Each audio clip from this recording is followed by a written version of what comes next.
गुज़श्ता चंद सालों से पाकिस्तान में तेल की पैदावार में बेपनाह इजाफा देखा गया। इस तरह पाकिस्तान दुनिया का 5वां बड़ा तेल पैदा करने वाला मुल्क बन चुका है।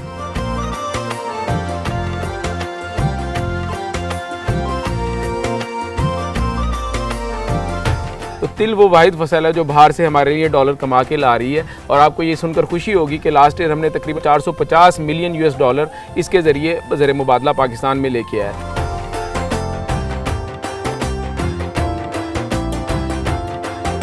जो वैरायटी लगाई थी ना वो TS05 के नाम की थी, फैसलाबाद अयूब रिसर्च की वैरायटी थी। जो खर्चा हुआ है वो 50,000 हुआ है। जो एवरेज हुई है वो 30 मन के हिसाब से हुई है 3.5 लाख, साफ़ ही बच गया है। एक मन तिलों का रेट इस वक्त एवरेज जो है वो 12,000 रुपए है, जबकि इसमें से निकला हुआ सिर्फ तेल 12,000 रुपए का फरोख्त हो जाता है। इससे बहुत कुछ किया जा सकता है। मिसाल के तौर पे इससे चटनियां बन सकती हैं और चटनियां ऐसी लजीज और मजेदार के बंदा उंगलियां चाटता रहे।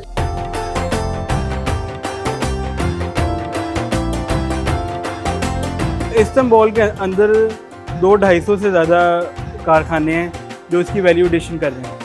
उसमें देखें 80% तेल होता है, बाकी 20% दूसरी चीज़ें होती हैं। अगर हम लोग यहाँ पे $50 में बेच रहे हैं ना, तो वो $250 की बेच रहे हैं। वैल्यू ऐड करके बेचेंगे तो ज़ाहिर बात है ज़र मुबादला भी ज़्यादा आएगा, तो मुल्क का भी फ़ायदा है और एक्सपोर्टर्स का भी फ़ायदा है।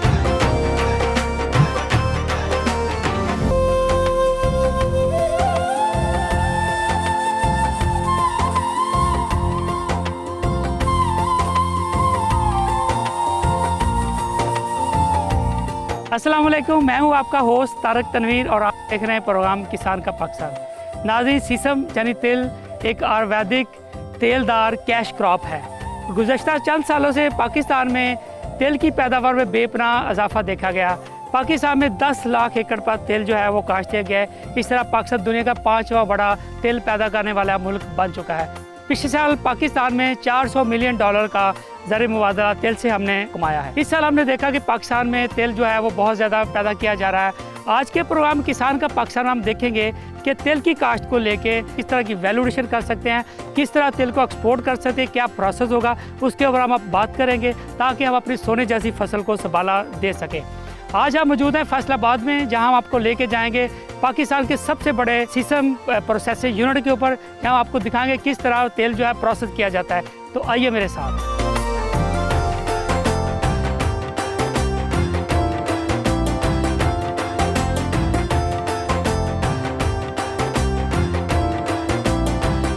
जी, तो अभी हम मौजूद हैं Ayub agriculture research institute Faisalabad में और मेरे साथ मौजूद हैं डॉक्टर हाफिज़ साद बिन मुस्तफ़ा साहब, जो कि सीनियर साइंटिफिक ऑफिसर हैं, ऑयल सीड एक्सपर्ट्स हैं।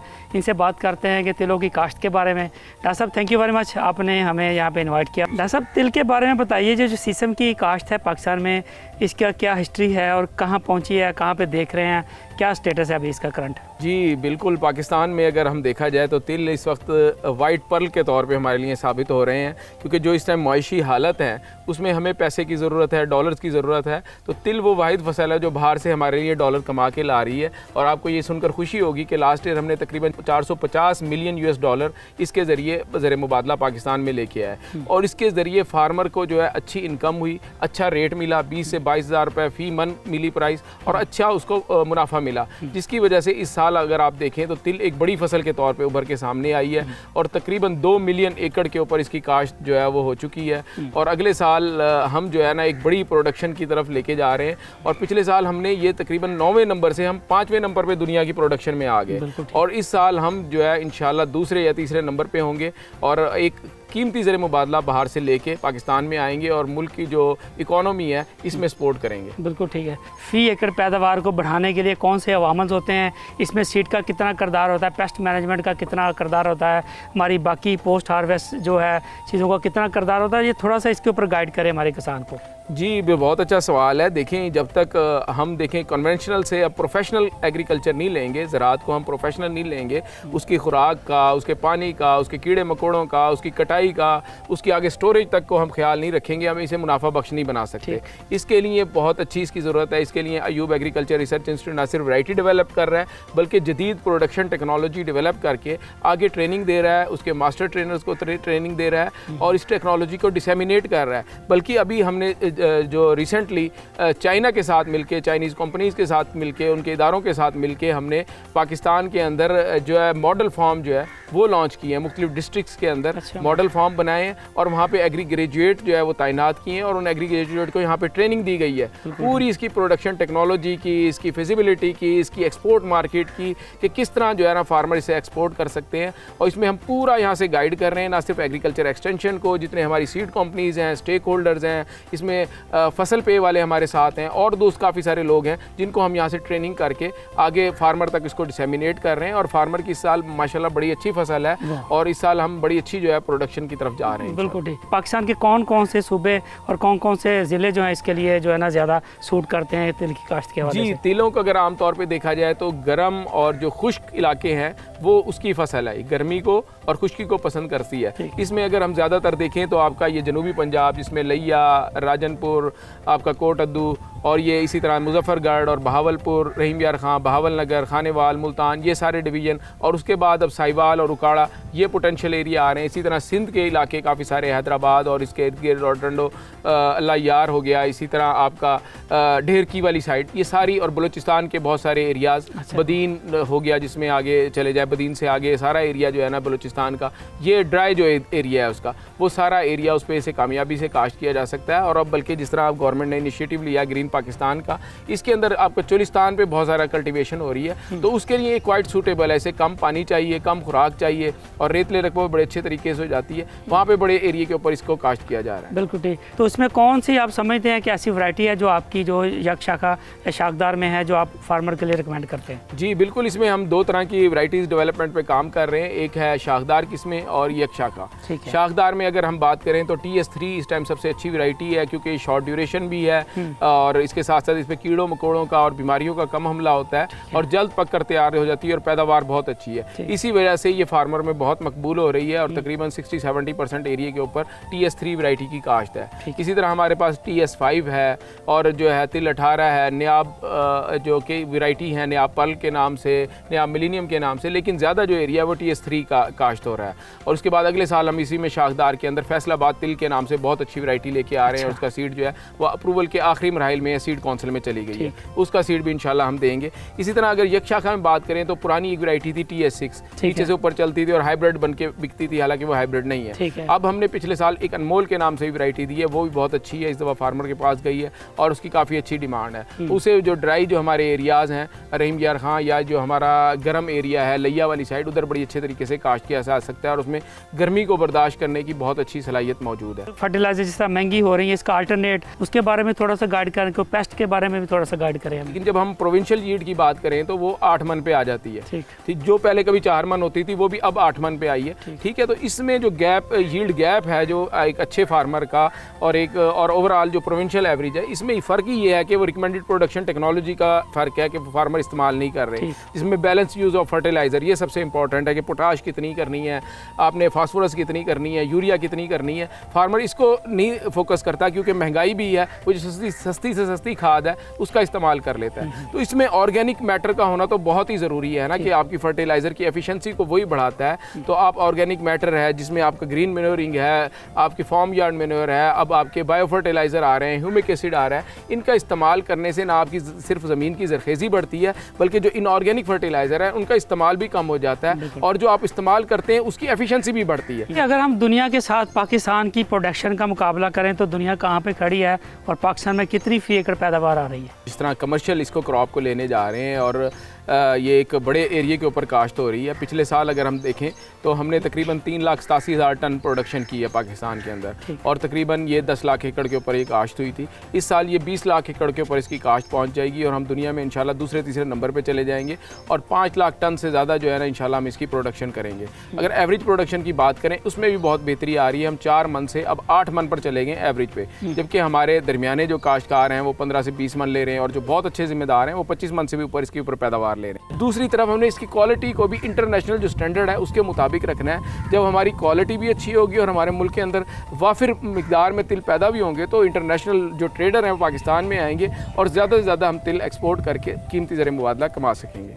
इसकी कॉस्ट कितनी आती है और इसका बेनिफिट कितना आता है किसान को? इसकी जो कास्ट जो बढ़ रही है वो इसी वजह से बढ़ रही है कि इसकी प्रॉफिटेबिलिटी बढ़ रही है। ठीक है, कम खर्च वाली फसल है, खर्चा कम है और इसका जो रिटर्न है वो ज़्यादा है। हम तकरीबन $4.5 अरब का बाहर से तेल इंपोर्ट करके खाते हैं। इसका जो ऑयल निकलता है अगर हम इसको रॉ में बेचने की बजाय कितना इफेक्टिव हो सकता है ये हमारे लिए? जी बहुत अच्छा क्वेश्चन है। ये देखिए ना, हम ना सिर्फ 25 किलो तेल इस्तेमाल कर रहे हैं बल्कि अपनी सेहत को भी बर्बाद कर रहे हैं। क्योंकि जो आपने बताया है कि 5 अरब US डॉलर जो हम सालाना खर्च कर रहे हैं उसे हम जो लोकल घटिया तरीन जिसे दुनिया साबुन बनाती है, जिसे और इस्तेमालों में लेती है, उसे हम खाने के लिए पाम ऑयल मंगा रहे हैं, जिससे हमारे हार्ट के प्रॉब्लम, ब्लड, हर घर में मरीज़ है, दिल का मरीज़ है, ब्लड प्रेशर का मरीज़ है, हर घर के अंदर मौजूद है। आज से 20-25 साल पहले नहीं था, क्योंकि उस टाइम ये चीज़ें हम नहीं खा रहे थे। हम देसी घी का इस्तेमाल करते थे। ऑयल हमारा उस टाइम 6 लीटर पर एनम था और जो अब 24 लीटर पर एनम पे चला गया है। ठीक है, तो तिल का ऑयल तो खाने के लिए बहुत अच्छा है। इसके अंदर जो एंटीऑक्सीडेंट बहुत अच्छे होते हैं। इसमें सेसामिन और सेसामोल जो है एंटीऑक्सीडेंट है जो आपके बॉडी के लिए बहुत ज़रूरी है और बहुत अच्छा होता है। इसमें पॉली अनसैचुरेटेड फैट्स मौजूद होते हैं, तो ये इस्तेमाल के लिए आप प्योर भी कर सकते हैं। इसे ब्लेंड करके दूसरे ऑयल्स के अंदर भी इस्तेमाल कर सकते हैं। सैलड के ऊपर ड्रेसिंग करके आप इस्तेमाल कर सकते हैं। तो ये बहुत आपकी सेहत के लिए अच्छा है। तो जो हम बाहर से इतने पैसे खर्च कर रहे हैं उसको हम कम कर सकते हैं, तो इसको हम अपने घरेलू इस्तेमाल में भी लेके आ सकते हैं।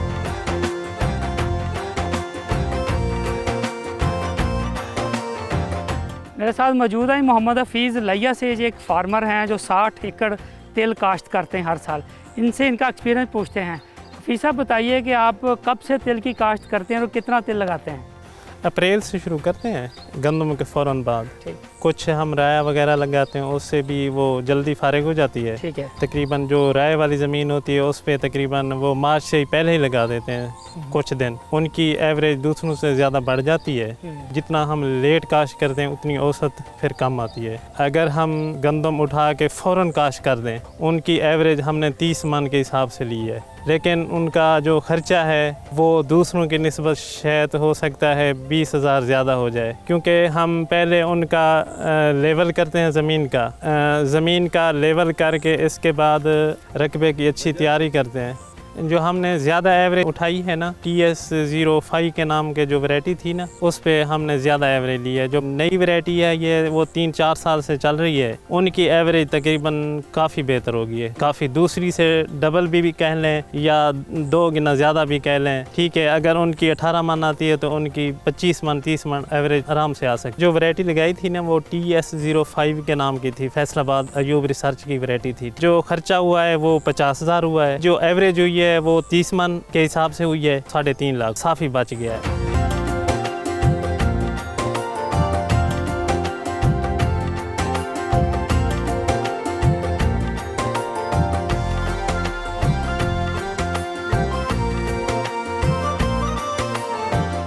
जी अभी मैं मौजूद हूँ जी फैसलाबाद के इलाका खुलियावाला में, जहाँ पे ये सीसम प्रोसेसिंग यूनिट है पाक फूड इम्पैक्ट्स के नाम से, और मेरे साथ मौजूद है मोहम्मद बरकत अली जो इसके ओनर है। तो सबसे पहले बरकत साहब बताइए कि ये जो सीसम एक्सपोर्ट का जो आपने प्रोसेसिंग यूनिट लगाया है, क्या मोटिवेशन क्या थी, कब ये काम शुरू हुआ और कैसे आपके जहन में आया कि हमने ये करना है? ये वाला जो हमारा यूनिट है हमने 2018 में स्टार्ट किया है। उससे पहले जो मेरे पार्टनर हैं और मेरे मेंटोर भी हैं हाजी अकरम साहब, वो तकरीबन 25 ईयर से ये काम कर रहे हैं। तो उनको शुरू से था कि हमारे पास जो है ना एक्सपोर्टर कराची में नहीं फैसलाबाद में डायरेक्ट आना चाहिए। बिल्कुल। तो ये उनका विज़न था शुरू से। तो फिर उसके बाद हमारे पास पाकिस्तान में कराची में 1-2 यूनिट थे जो ये सीसम सीड्स की मुकम्मल हलिंग भी कर रहे थे और सब कुछ कर रहे थे। और ये यूनिट जो है स्पेन में, इंडिया और चाइना में बन रहा था। बिल्कुल ठीक। तो फिर वहाँ से इंडिया और स्पेन और चाइना इनका देख के तो हम लोगों ने फिर उनसे भी हेल्प लेके तो यहाँ पे शुरू किया अपना। बिल्कुल ठीक है। पाकिस्तान में हम कितना तिल जो है यहाँ से एक्सपोर्ट कर रहे हैं और आपकी कंपनी कितना एक्सपोर्ट करती है और जो बाकी एक्सपोर्टर किस तरह आपसे जो है ना फ़ायदा लेते हैं प्रोसेसिंग के वाले से? देखें लास्ट ईयर जो है ना माशाल्लाह पाकिस्तान से अराउंड 1.5 से 2 लाख टन जो सा सीसम सीड है वो एक्सपोर्ट हुआ है माशाल्लाह से। और हमारी जो कंपनी है, हम लोगों का जो मेन अभी गोल है वो ये कि हम जो लोग एक्सपोर्ट ऑलरेडी कर रहे हैं उनको हम लोग जो है अच्छा माल और सपोर्ट करें। पाकिस्तान में जो तिल हम पैदा करते हैं उसका एक्सपोर्ट स्टैंडर्ड्स क्या है उसका, और दुनिया किस तरह का तिल मांग रही है और हम किस तरह का तिल प्रोड्यूस कर रहे हैं, और तिल के जो फार्मर हैं उनको आप क्या मैसेज देंगे इस वाले से, वो कैसा तिल जो है ना प्रोड्यूस करें, कौन सी प्रैक्टिस को अडॉप्ट करें? वो देखिए हमारा जो तिल है पाकिस्तान का वो दुनिया में हर जगह पे वो इसको कबूल करते हैं क्योंकि ऑयल कंटेंट की उनकी होती है लिमिटेशन, वो हमारी माशाल्लाह से पूरी है। तो रेजिडुअल इफेक्ट वाले पेस्टिसाइड्स हैं, फार्मर्स को चाहिए वो यूज़ करें।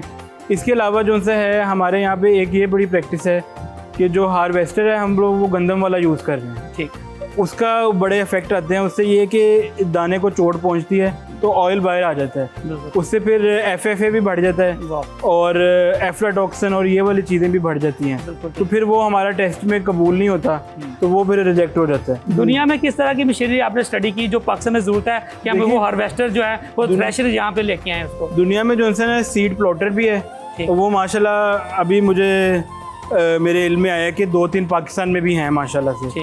एक लोकल कंपनी ने बनाया है, तो सीड प्लॉटर जो है वो तो अवेलेबल हो गया है दुनिया में। दूसरा ये हार्वेस्टर जो है स्पेशलाइज्ड है सीसम सीड्स के लिए, उनकी स्पीड कम होती है क्योंकि ये सीसम सीड गंदम की तरह इतना मजबूत नहीं होता कि उससे थोड़ा कमज़ोर दाना होता है, तो उसकी जालियाँ डिफरेंट हैं और स्पीड डिफरेंट है और इतनी कोई रॉकेट साइंस नहीं। पाकिस्तान में रा तेल बेचने में क्या फ़ायदा है हमें, और इसकी अगर हम वैल्यू एड प्रोडक्ट बना के अगली वैल्यू एडिशन करें उसमें फ़ायदा है, तो आप कहाँ पे हम इसको देख रहे हैं पाकिस्तान? देखें आप इसमें मैं सबसे पहले आपको बताऊँगा कि जो नंबर 1 इसका एक्सपोर्टर है ना वैल्यू ऐड करके, वो टर्की है। ठीक, सिर्फ इस्तांबुल के अंदर 200-250 से ज़्यादा कारखाने हैं जो इसकी वैल्यू एडिशन कर रहे हैं। ठीक, उसमें देखें 80% तेल होता है, बाकी 20% दूसरी चीज़ें होती हैं। ठीक, तो वो अगर हम लोग यहाँ पे $50 में बेच रहे हैं ना, तो वो $250 की बेच रहे हैं। इतना फ़र्क है? इतना फ़र्क है।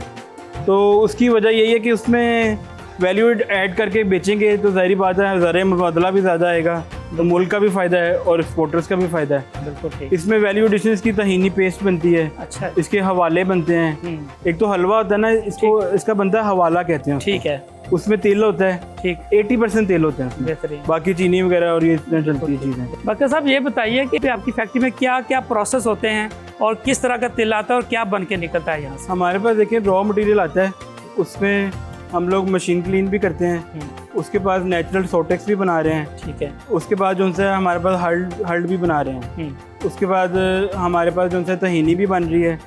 उसके अलावा एक और होता है, उसमें वैल्यू एडिशन हम करते हैं कि ब्राउन माल बनता है, उसमें जो है ग्लूकोज लगता है उसको, तो वो एक बिस्किट्स में लगता है, वो भी हम बना रहे हैं। थैंक यू वेरी मच, बहुत शुक्रिया आपका।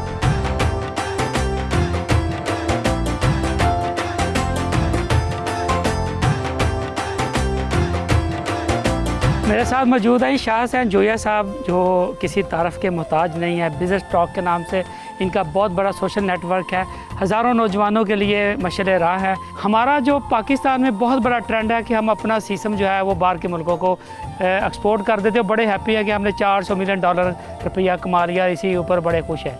हम क्या ऐसा कर सकते हैं, कितना पोटेंशियल मौजूद है अगर हम मज़ीद इसकी वैल्यू एडिशन में जाते हैं?